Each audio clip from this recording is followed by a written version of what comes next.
Hi, everyone. The Business Ethics Leadership Alliance has questions and we have answers. I'm your host, Bill Coffin. Welcome to another BELA Asks episode of the Ethicast.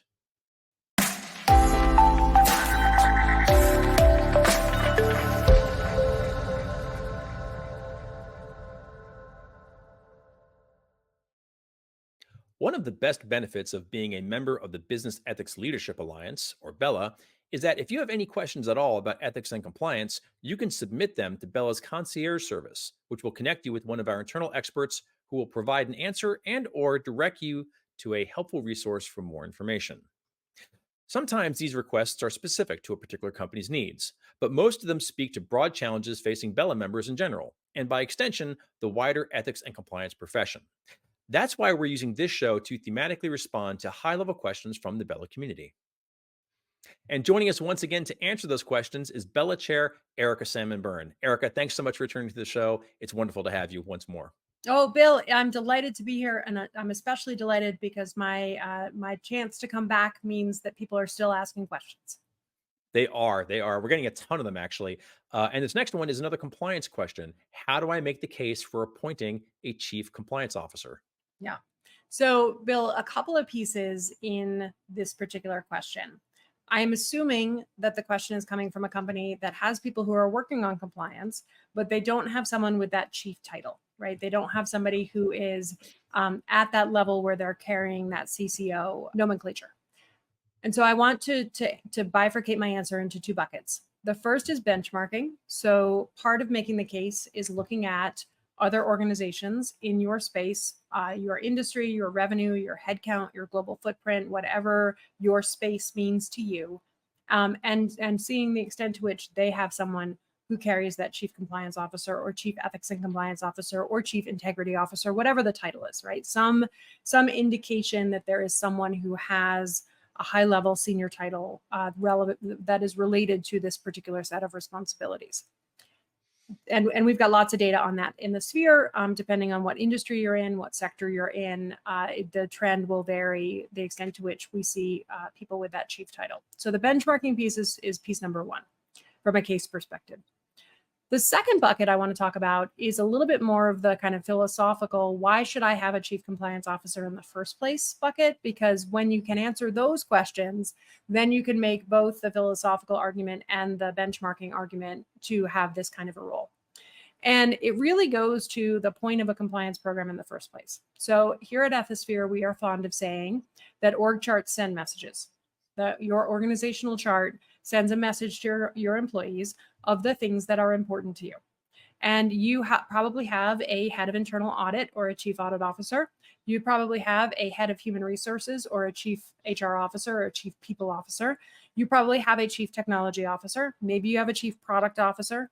All of those roles are indications to your employees of the things that matter to the business.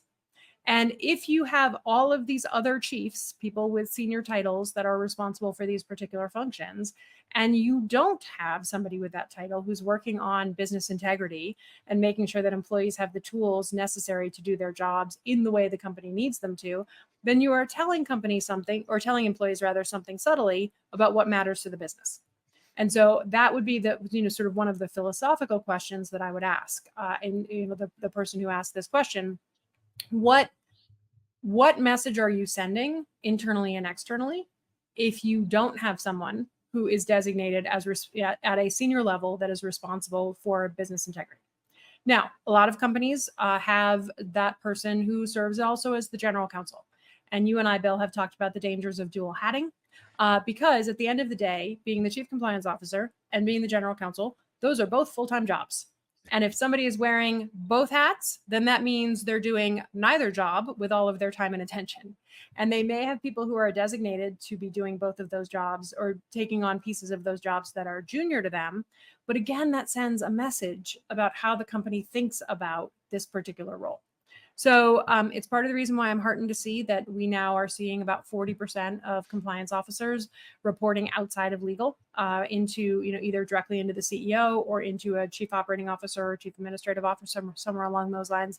And I think that's reflective of an increasing understanding that the whole purpose of the three lines of defense, where the employees are the first line, compliance and other control functions are the second line, and audit is the third line, that it is important to make sure that you are devoting the right amount of time, energy, attention, budget, and seniority to that compliance role and designating the title appropriately. Well, Erica, thank you so much for such a great answer to such an insightful question. So, I know this is a really important topic. It's easy to kind of forget that not every company has a CCO, and there are a lot of folks who are trying to make that case. So, I was really heartened to see this question arise. And again, thank you for giving it your time and your intellect. Absolutely, Bill. 100% my pleasure. It's a really good question, and for those of you out there listening in who are working to make this case, we have the data that can help you. So please don't hesitate to reach out. It is something that we take very seriously, sort of our obligation to try to continue to enhance and elevate the profession. And it is something that we are more than happy to support you on. So hope to hear from anybody out there who listened to this episode and said, I want to talk a little bit more about this one and get some more information. We are at the ready to assist you in whatever way we can. And to all those BELA members out there, this is one of my favorite things I get to do. So please keep the questions coming, okay? And I promise you that Bill and I will come back and give you some more answers. To learn more about BELA, please visit bela.ethisphere.com to request guest access to the BELA Member Resource Hub and to speak with the BELA Engagement Director. And if you have a question that you would like answered on BELA Asks, be sure to use the BELA Concierge Service, and we'll get to your question just as soon as we can. I'm Bill Coffin, and this has been a special BELA Asks episode of the Ethicast. For more episodes, please visit the Ethisphere YouTube channel at youtube.com/ethisphere. And if this is your first time enjoying the show, please make sure to like and subscribe on YouTube, Apple Podcasts, or Spotify. Thanks so much for joining us. And until next time, remember, strong ethics is good business.